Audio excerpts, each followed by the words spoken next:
여러분, 오늘도 아침에 일어나서 습관적으로 물 한 잔 벌컥벌컥 들이키셨나요? 당장 멈추세요. 그 사소한 습관 하나가 여러분의 콩팥을 망가뜨리고 결국은 평생 기계에 의존해 투석을 하며 살게 만들 수 있어요. 서울대병원 신장과 연구팀의 10년 추적 결과입니다. 우리 60세 이상 어르신들의 10명 중 7명이 매일 아침 콩팥을 망치는 행동을 하고 있다고 경고했습니다. 더 무서운 사실은 콩팥은 침묵의 장기라서 70%가 망가질 때까지 겉으로 티가 나지 않아요.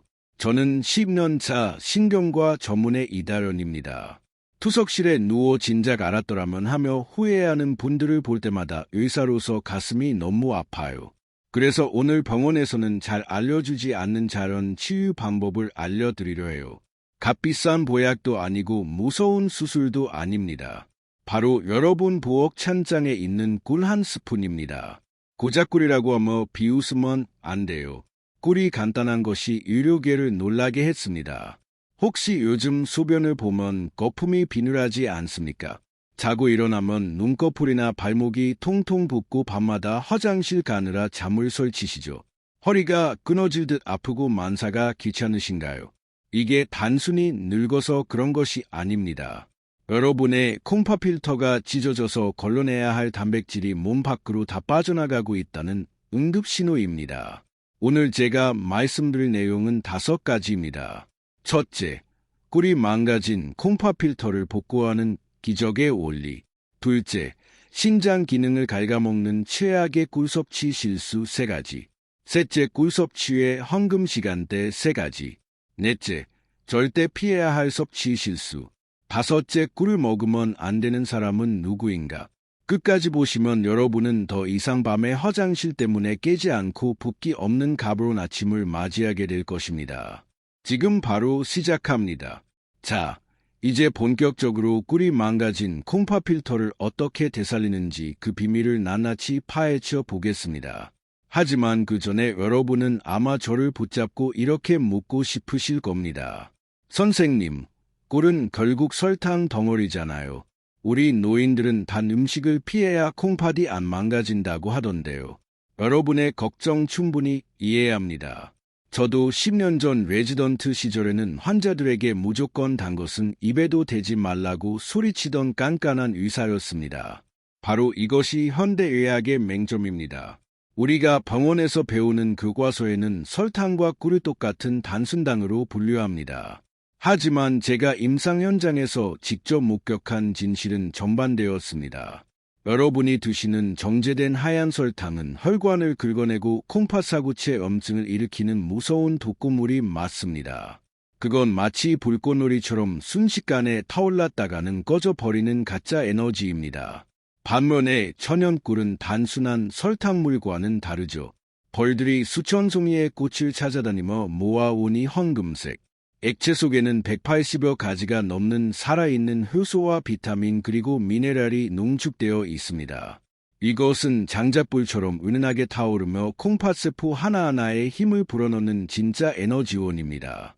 실제로 꿀 속에 들어있는 항산화화 성분은 콩팥의 미세혈관에 낀 녹을 닦아내는 청소부 역할을 합니다. 우리가 늙어서 기운이 없고 소변 줄기가 약해지는 이유는 콩팥이 에너지가 없어서 일을 못하기 때문입니다. 이때 설탕을 먹으면 콩팥이 미쳐 날뛰지만 꿀을 먹으면 콩팥이 조용히 힘을 얻습니다. 이것은 단순한 민간요법이 아닙니다.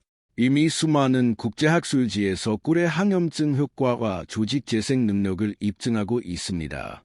그렇다면 도대체 꿀의 어떤 성분이 죽어가는 콩팥을 살려낸다는 것일까요? 지금부터 그 구체적인 기적의 메커니즘을 하나씩 설명해 드리겠습니다. 이 내용을 듣고 나면 여러분은 꿀단지를 다시 보게 될 것입니다. 자, 그렇다면 꿀이 도대체 어떻게 우리 몸속의 정수인 콩팥을 고쳐 쓴다는 것인지 의학적으로 명확하게 설명해 드리겠습니다. 여러분이 이 원리를 이해하셔야만 믿음이 생기고 꾸준히 실천하실 수 있습니다. 꿀이 콩팥을 살리는 기적의 원리는 크게 3가지로 요약할 수 있습니다. 첫 번째 효과는 바로 사구체의 염증을 닦아내는 강력한 항산화 작용입니다. 우리 콩팥 네프론이라는 미세한 필터가 무려 100만 개나 들어 있습니다. 이 필터는 마치 아주 가는 재와 같아서 혈액 속의 찌꺼기는 걸러내고 좋은 영양분은 다시 몸으로 돌려보냅니다.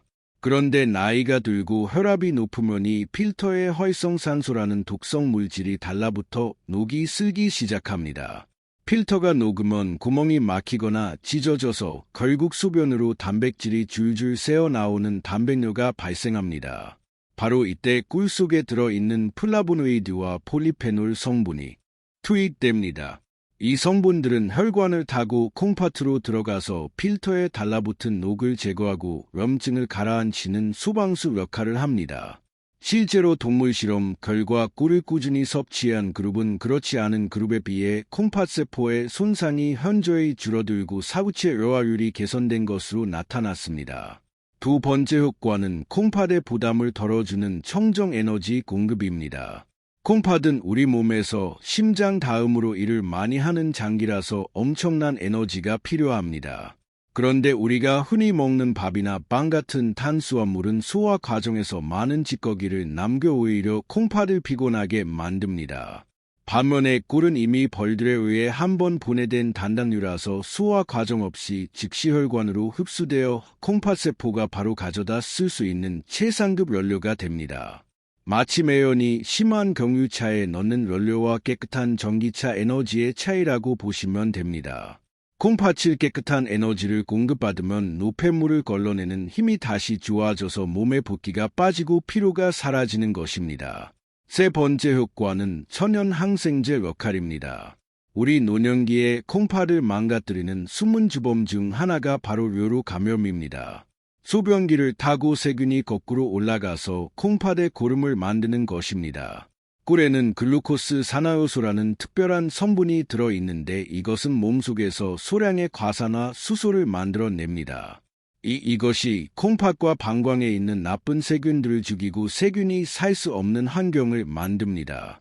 항생제 내성 걱정 없이 우리 몸의 방어막을 튼튼하게 만들어주는 것입니다. 이처럼 꿀은 단순한 식품이 아니라 콩팥을 위한 종합 영양제이자 치료제입니다. 하지만 아무리 좋은 약도 먹는 때가 있는 법입니다. 지금부터 여러분의 콩팥 나이를 10년 젊게 만들어 줄 꿀 섭취의 골든타임 세 가지를 공개하겠습니다.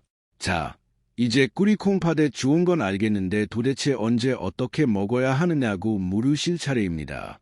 아무리 좋은 산삼도떼를 모르고 먹으면 독이 되고 하찮은 물도떼를 맞춰 마시면 보약이 되는 법입니다. 제가 10년 동안 환자분들을 지켜보며 찾아낸 콩팥을 살리는 꿀 섭취의 황금 시간대 세 가지를 지금부터 알려드리겠습니다. 이 세 번의 기회만 잘 활용하셔도 여러분의 콩팥은 매일 새롭게 태어날 것입니다. 첫 번째 황금 시간은 바로 아침에 눈을 뜨자마자 공복 상태일 때입니다. 우리 몸은 잠자는 동안 물 한 모금 마시지 못해 탈수 상태가 됩니다. 밤새 콩팥은 피를 걸러내느라 지쳐있고 혈액은 수분이 빠져나가 끈적끈적해져 있습니다. 이때 차가운 물을 벌컥벌컥 마시는 것은 마치 달궈진 프라이팬에 찬물을 끼얹는 것과 같은 충격을 줍니다. 콩팥이 놀라서 움츠어듭니다. 이때 가장 좋은 방법은 체온과 비슷한 40도 정도의 미지근한 물에 꿀 한 스푼을 타서 천천히 마시는 것입니다. 이것은 단순한 꿀물이 아닙니다. 밤새 콩팥과 방광에 고여있던 탁한 찌꺼기를 부드럽게 씻어내는 세척수이자 멈춰있던 위장을 깨우는 시동 스위치입니다. 아침 공복의 꿀물은 흡수가 빨라 뇌와 콩팥에 즉각적인 에너지를 공급합니다. 실제로 제 환자분들께 이 습관을 권하면 일주일 만에 아침 수분 색깔이 맑아지고 몸이 가벼워졌다고 말씀하십니다. 마치 꽉 막힌 하수구가 뚫리는 것처럼 시원한 느낌을 받으실 겁니다. 두 번째 황금 시간은 점심 식사 후 나른해지는 오후 시간대입니다. 아마 이 영상을 보시는 많은 어르신들이 식사 후에 습관적으로 달달한 믹스 커피 한 잔씩 드실 겁니다. 하지만 죄송하게도 그 습관이 여러분의 콩팥을 서서히 말려 죽이고 있습니다. 커피 속의 카페인은 인뇨 작용을 해서 몸속의 수분을 억지로 배출시킵니다. 콩팥은 물이 있어야 일을 하는데 물을 빼앗아 버리니 가부하가 걸릴 수밖에 없습니다. 게다가 믹스 커피의 프림과 설탕은 혈관을 끈적하게 만듭니다. 이제부터는 오후에 커피 대신 따뜻한 꿀차를 한 잔 드셔 보십시오. 꿀의 천연 당분은 급격한 혈당 쇼크 없이 오후의 피로를 풀어주고 무엇보다 콩팥 수분을 공급해줍니다. 꿀에 레몬 한 조각을 띄우면 금상첨화입니다. 레몬의 구연산이 콩팥 결석을 예방하고 피로 물질을 분해하기 때문입니다. 커피를 끊고 꿀차로 바꾼 지 한 달 만에 만성 피로가 사라지고 붓기가 빠졌다는 분들이 정말 많습니다. 세 번째 황금 시간은 바로 잠자리에 들기 1시간 전입니다. 아마 지금 고개를 가오거리는 분들이 계실 겁니다. 선생님, 자기 전에 물 마시면 밤새 화장실 들락거느라 잠을 못 자는데 그게 무슨 소리입니까? 네, 맞습니다. 그게 바로 노인들의 가장 큰 고민인 나갈류입니다. 하지만 제가 말씀드리는 것은 물을 한 대접 마시라는 게 아니에요. 아주 소량의 물에 타거나 혹은 꿀만 티스푼으로 한 숟가락 입안에서 녹여 드시라는 것입니다. 이게 중요할까요? 우리가 밤에 자다가 깨서 화장실에 가는 이유는 단순히 소변이 마려워서가 아닙니다. 내가 에너지가 부족하다고 느껴서 잠을 깨우는 경우가 훨씬 많습니다. 우리는 잠을 잘 때도 엄청난 에너지를 쓰는 데간에 저장된 에너지가 바닥나면 비상사태를 선포하고 스트레스 호르몬을 분비해 잠을 깨웁니다. 그러면 우리 몸은 긴장하게 되고 덩달한 요일을 느껴 화장실을 찾게 되는 것입니다. 이때 자기 전 꿀 한 스푼은 간에 충분한 에너지를 비축해 줍니다.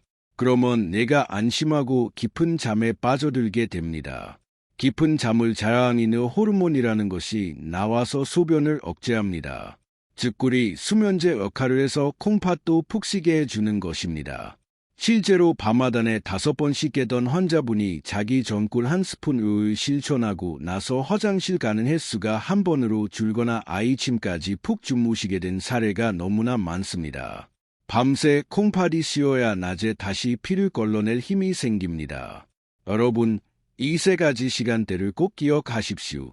아침에는 씻어내기 위해, 오후에는 채워주기 위해, 그리고 밤에는 쉬게 하기 위해 꿀을 드시는 것입니다. 돈이 드는 것도 아니고 힘든 일도 아닙니다. 그저 습관만 조금 바꾸면 됩니다. 하지만 아무리 좋은 꿀도 잘못된 방법으로 먹으면 오히려 독이 될 수 있습니다. 다음으로 제가 말씀드릴 내용은 정말 중요합니다. 많은 분들이 실수하고 계신 꿀 섭취의 치명적인 문제점 3가지를 짚어드리겠습니다. 이 부분을 놓치시면 앞의 노력들이 물거품이 될 수 있으니 더욱 집중해 주시기 바랍니다. 앞서 말씀드린 3가지 황금 시간대를 잘 지키더라도 지금부터 말씀드릴 이 3가지 실수를 범하신다면 모든 노력은 물거품이 되고 오히려 콩팥을 망가뜨리는 지름길이 될 수 있습니다. 꿀이 몸에 좋다는 말만 믿고 무턱대고 드시다가 응급실에 실려오시는 분들을 볼 때마다 제 가슴이 너무나 아픕니다. 여러분은 제발 이런 실수를 하지 마시길 바라는 간절한 마음으로 꿀 섭취 시 콩팥을 파괴하는 최악의 실수 3가지를 말씀드리겠습니다. 첫 번째 실수는 바로 펄펄 끓는 뜨거운 물에 꿀을 타서 드시는 것입니다. 우리 한국 사람들은 뜨거운 국물이나 차를 마셔야 속이 풀린다고 생각하는 경향이 있습니다. 그래서 정수기에서 가장 뜨거운 물을 받거나 가스에 물을 팔팔 끓여서 꿀을 타 드시는 분들이 정말 많습니다. 하지만 이것은 꿀을 드시는 게 아니라 설탕물을 드시는 것과 똑같습니다. 꿀 속에 들어있는 콩팥을 살리는 핵심 성분인 각종 효소와 비타민은 혈에 굉장히 약합니다. 원고에 따르면 꿀이 60도 이상의 고열에 노출되면 그 속에 들어있는 좋은 성분들이 전부 파괴되고 변성되어 영양학적으로 설탕과 다를 바 없는 상태가 되어 버립니다. 죽어버린 꿀은 콩팥에 들어가서 염증을 치료하기는커녕 당독만 남겨서 콩팥 필터를 더욱 끈적하게 만들 뿐입니다. 그러니 여러분 제발 기억해 주십시오. 꿀물은 절대 뜨겁게 드시는 게 아닙니다. 물을 끓이셨다면 한 김 식혀서 손가락을 넣었을 때 따뜻하다고 느껴지는 약 40도 정도의 온도에서 꿀을 타셔야 합니다. 그래야 꿀 속의 효소가 살아 움직이며 여러분의 콩팥을 청소해 줄 수 있습니다. 두 번째 실수는 욕심을 부려 너무 진하게 드시거나 많이 드시는 것입니다. 아무리 좋은 약도 과하면 독이 됩니다. 어떤 분들은 꿀이 몸에 좋다고 하니 밥숟가락으로 듬뿍 퍼서 하루에도 몇 번씩 드시거나 물에 아주 진하게 타서 드십니다. 이렇게 되면 혈당이 급격하게 치솟습니다.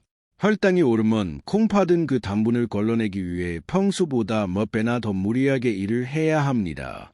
이것을 가부화라고 하는데 쉽게 말해 콩팥 엔진이 가열되는 것입니다. 콩팥이 쉴 새 없이 돌아가다가 결국 지쳐서 기능이 뚝 떨어지게 됩니다. 특히 당뇨가 있으신 분들에게는 치명적일 수 있습니다. 꿀은 하루에 한두 스푼이면 충분합니다. 물에 타서 드실 때도 너무 달지 않게 은은한 단맛이 돌 정도로 묽게 타서 드시는 것이 콩팥에 부담을 주지 않고 흡수율을 높이는 가장 좋은 방법입니다. 세 번째 실수는 가장 위험하고도 흔한 실수인데 바로 가짜꿀 즉 사양벌꿀을 드시는 것입니다. 마트나 시장에 가 보면 터무니없이 싼 가격에 대용량으로 파는 꿀들을 보셨을 겁니다. 벌들이 꽃에서 꿀을 따온 것이 아니라 사람에게 설탕물을 받아먹고 만들어낸 꿀을 사양벌꿀이라고 합니다. 법적으로는 꿀이라고 판매되지만 그 성분은 꽃에서 유래한 천연 항산화와 물질이 거의 없고 설탕의 자당 성분이 대부분입니다. 이런 꿀을 드시면 콩팥의 좋은 효과는 전혀 보지 못하고 오히려 설탕을 퍼먹는 것과 같아서 혈액을 걸쭉하게 만들고 콩팥 결석을 유발하는 주범이 됩니다. 심지어 일부 비양심적인 업체에서는 무료디나 액상과를 섞어서 팔기도 합니다. 액상과은 콩팥세포를 직접적으로 공격하려 개사시키는 아주 무서운 물질입니다. 그렇다면 진짜 꿀을 어떻게 구별할까요? 가장 쉬운 방법은 찬물에 떨어뜨려 보는 것입니다. 진짜 꿀은 찬물에 떨어뜨렸을 때 뭉쳐서 바닥으로 가라앉지만 가짜 꿀은 물에 다 쉽게 퍼져 버립니다. 그리고 제품 뒷면의 라벨을 꼼꼼히 확인하십시오. 탄소동 이온 소비라는 것이 있는데 이 숫자가 -22 이하라라 진짜 천연 벌꿀입니다. 싼 게 비지떡이라는 말이 있듯이 내 콩팥을 위해 드시는 거라면 조금 비싸더라도 반드시 믿을 수 있는 안봉 농가의 천연꿀을 드셔야 합니다. 이 세 가지 실수만 피하셔도 여러분은 꿀의 효능을 100% 아니 200% 누리실 수 있습니다. 자, 이제 꿀을 올바르게 고르고 먹는 법까지 알게 되셨습니다. 하지만 여기서 끝이 아닙니다. 꿀과 함께 먹으면 그 효과를 극대화해서 콩팥을 강철처럼 튼튼하게 만들어주는 짝꿍 음식들이 있습니다. 다음으로 소개해드릴 이 꿀 조합을 아신다면 여러분의 콩팥 건강은 날개를 달게 될 것입니다. 자, 이제 여러분은 꿀을 어떻게 먹어야 되는지 완벽하게 마스터하셨습니다. 하지만 여기서 멈추기에는 너무 아깝습니다. 제가 10년 임상 경험을 통해 발견한 꿀과 찰떡궁합인 짝꿍 음식 두 가지를 더 알려드리겠습니다. 이 녀석들을 꿀물에 살짝만 더해줘도 콩팥을 청소하는 능력이 배가 됩니다. 첫 번째 짝꿍은 바로 레몬이나 천연 식초입니다. 꿀물에 레몬 한 조각을 띄우거나 식초 한 방울을 떨어뜨려 드셔보십시오. 신맛을 내는 구련산 성분이 소변을 알칼리성으로 바꿔주어 콩팥에 돌이 생기는 것을 막아줍니다. 이미 작은 결석이 있는 분들에게는 이 조합이 결석을 녹여 배출하는 데 큰 도움을 줍니다. 두 번째 짝꿍은 바로 계피가루입니다. 한의학에서 콩팥 추위를 가장 싫어하는 장기라고 합니다. 몸이 차가우면 콩팥으로 가는 혈관이 수축되어 노폐물을 잘 거르지 못하게 됩니다. 이때 따뜻한 성질을 가진 계피가루를 꿀물에 티스푼 끝으로 살짝만 섞어 드시면 몸에 온기가 돌면서 콩팥 가는 혈류량이 눈에 띄게 늘어납니다. 특히 손발이 차고 아랫배가 냉한 분들에게는 입꿀 계피차가 보약보다 낫다고 느끼시는 경우도 많습니다. 내일 아침에는 그냥 꿀물만 드시지 말고 레몬 한 조각이나 계피가루를 더해서 드셔보십시오. 맛도 훨씬 좋고 콩팥도 기뻐할 것입니다. 하지만 아무리 좋은 음식도 체질에 맞지 않으면 독이 될 수 있습니다. 마지막으로 꿀을 절대 드시면 안 되는 분들에 대해 아주 냉정하게 말씀드려야겠습니다. 이 부분을 모르고 드셨다가는 정말 큰일 날 수 있으니 해당되시는 분들은 길을 쫑긋 세워주시기 바랍니다. 앞서 꿀이 콩팥에 좋다고 말씀드렸지만 세상 모든 만물이 그러하듯 꿀 또한 모든 사람에게 맞는 만병통치약은 아닙니다. 어떤 분들에게는 꿀 한 스푼이 오히려 콩팥의 숨통을 조이는 독이 될 수도 있습니다. 제가 지금부터 말씀드릴 세 가지 유형에 해당하시는 분들은 꿀 섭취를 당장 멈추시거나 반드시 주치의와 상의하셔야 합니다. 여러분의 생명과 직결된 문제이니 부디 흘려듣지 마십시오. 첫 번째 절대 금기 대상은 만성 신부전 4기 이상의 말기 신부전 환자분들입니다. 특히 병원에서 칼륨 섭취를 제한하라는 경고를 받았거나 현재 투석을 받고 계신 분들입니다. 꿀은 칼륨이라는 미네랄이 들어 있습니다. 건강한 사람이나 초기 신장병 환자에게 칼륨은 나트륨을 배출시켜 혈압을 낮추는 고마운 성분입니다. 하지만 콩팥 기능이 10% 이하로 떨어진 말기 환자분들은 이 칼륨을 소변으로 배출하지 못하고 몸 안에 그대로 쌓아두게 됩니다. 혈액 속의 칼륨 농도가 높아지면 부정맥이 생기고 심하면 심장마비로 돌연사할 수 있습니다. 콩팥을 고쳐보겠다고 드신 꿀이 오히려 심장을 멈추게 할 수도 있다는 뜻입니다. 그러니 투석 환자분들은 절대 임의로 드시지 마십시오. 두 번째 대상은 혈당 조절이 전혀 되지 않는 중증 당뇨 환자분들입니다. 제가 꿀이 설탕보다 낫다고 말씀드렸지만 그래도 본질은 당분입니다. 방아혈색 소수 수치가 너무 높거나 인슐린 주사를 맞아도 혈당이 크게 출렁이는 분들이 꿀을 드시면 불안집에 기름을 붓는 격이 됩니다. 고혈당은 콩팥 모세혈관을 설탕에 절인 과일처럼 딱딱하게 만들어 버립니다. 이런 분들은 꿀을 드시기 전에 반드시 혈당이 안정된 이후에 아주 소량만 섭취하셔야 합니다. 세 번째는 여러분 자신이 아니라 손주들을 위한 경고입니다. 혹시 손주가 감기에 걸렸다고 꿀물을 타먹이신 적이 있으십니까? 만약 아이가 돌이 지나지 않았다면 그것은 아이에게 독을 먹이는 것과 같습니다. 자른 상태의 꿀에는 보둘린 음균의 포자가 섞여 있을 수 있습니다. 어른들은 위산이 강해서 이 균을 죽일 수 있지만 장 기능이 덜 발달한 아기들은 감염될 경우 근육 마비와 호흡곤란이 발생해 생명이 위험할 수 있습니다. 예전 어르신들이 아이 입이 헐었을 때 꿀을 발라주던 민간요법은 이제 절대 하시면 안 됩니다. 이 세 가지 경우만 아니라면 꿀은 신이 내린 최고의 선물입니다. 자, 이제 여러분은 꿀에 대한 모든 이론적 무장을 마치셨습니다. 하지만 이론만으로는 부족합니다. 실제 삶이 바뀐 증거가 필요합니다. 마지막으로 저를 찾아오셨던 한 남성분의 놀라운 변화를 들려드리며 여러분께 희망을 전해드리고자 합니다. 이분의 이야기는 바로 여러분의 미래가 될 수 있습니다. 제가 7년 전 만났던 부산에 사시는 69세 박정우님의 이야기입니다. 이분의 이야기는 남의 이야기가 아니라 바로 여러분의 내일이 될 수 있습니다. 그분이 처음 재료실 문을 열고 들어오시던 날을 저는 아직도 잊지 못합니다. 얼굴은 어두웠고 발목은 퉁퉁 부어 양말 자국이 남아 있었습니다. 박정호님은 은퇴 후 조용한 생활을 하고 계셨지만 딱 한 가지 밤마다 찾아오는 소변과의 전쟁 때문에 삶이 지옥 같다고 하셨습니다. 하룻밤에도 4-5번씩 화장실을 들락거리는 동안 깊은 잠을 자본 게 언제인지 기억도 나지 않는다고 하셨습니다. 더 무서운 것은 동네 병원에서 콩팥 수치가 위험하니 조만간 투석을 준비해야 할 수도 있다는 말을 들었다는 것이었습니다. 평생 가족을 위해 일만 했는데 늙어서 기계에 묶여 살아야 한다니 너무 억울하다며 제 앞에서 고개를 떨쳤습니다. 저는 그분께 비싼 약 대신 오늘 여러분께 알려드린 꿀 섭취 방법을 안내해 드렸습니다. 아침에 일어나자마자 미지근한 꿀물을 한 잔 마시고 오후에는 믹스커피를 끊고 골차로 바꾸시도록 했습니다. 그리고 자기 전에는 아주 소량의 꿀을 입안에서 녹여 드시고 주무시도록 말씀드렸습니다. 처음에는 반신반의 하셨습니다. 겨우 꿀 하나로 뭐가 달라지겠느냐는 표정이셨습니다. 하지만 지푸라기라도 잡는 심정으로 딱 한 달만 해보시자고 말씀드렸습니다. 결과는 조용하게 그러나 분명하게 나타났습니다. 일주일이 지나자 아침 소변에 가득하던 거품이 눈에 띄게 줄어들기 시작했습니다. 2주가 지나자 밤에 화장실 가는 횟수가 4~5번에서 2번으로 줄었고 아침에 일어날 때 머리가 맑아졌다고 전화를 주셨습니다. 그리고 한 달 뒤 다시 병원을 찾으셨을 때 박정훈님의 얼굴에는 화색이 돌고 있었습니다. 무엇보다 퉁퉁 부어있던 발목이 눈에 띄게 가라앉아 있었고 검사 결과에서도 더 이상 나빠지던 콩파 수치가 안정적으로 유지되고 있었습니다. 의사로서 가장 보람찬 순간이었습니다.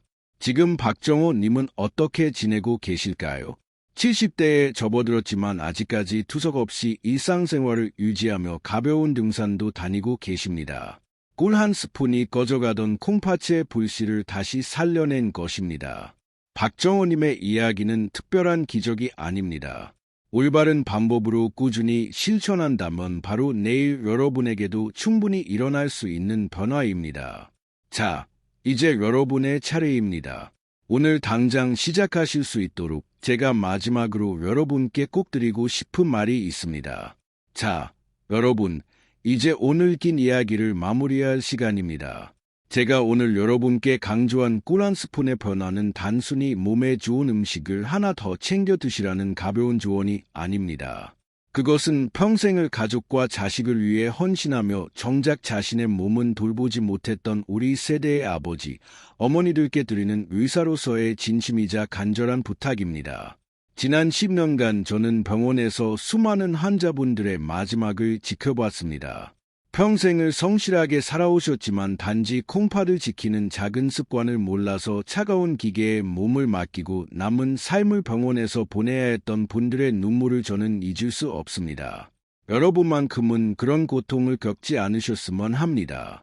나이 들어서 자식들에게 짐이 될까 걱정만 하지 마시고 오늘 당장 부엌으로 가서 따뜻한 물에 꿀 한 스푼을 타서 드셔보십시오. 그 달콤한 한 잔이 지쳐있던 여러분의 콩팥을 위로하고 꺼져가던 몸의 불씨를 다시 밝혀줄 수 있습니다. 돈이 수천만 원 드는 것도 아니고 힘든 수술도 아닙니다. 내 몸을 아끼느니 작은 실천이 여러분의 10년 뒤 모습을 차가운 병원, 침대가 아닌 따뜻한 공원에서 손주들과 함께 걷는 장면으로 바꿔놓을 수 있습니다. 그리고 오늘 제가 전해드린 이 이야기가 누군가에게는 생명을 지키는 동화줄이 될 수도 있습니다.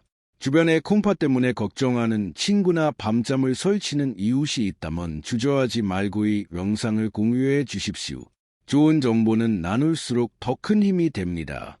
여러분의 공유 한 번이 투석과 합병증의 공포로부터 소중한 사람을 지켜낼 수도 있습니다. 저 또한 앞으로도 병원에서는 자세히 알려주지 않는 생활 속 건강 이야기들을 여러분 곁에서 차분히 전해드리겠습니다. 이 이야기가 도움이 되셨다면 구독과 좋아요로 함께 해주세요. 여러분의 건강한 노후를 진심으로 응원합니다. 마지막으로 이 영상은 신뢰할 수 있는 의료 자료를 토대로 AI 기술을 활용해 이해하기 쉽게 정리한 건강정보 영상입니다. 모든 내용은 참고용이며 개인의 질환이나 복용 중인 악에 따라 반드시 전문의 상담이 필요할 수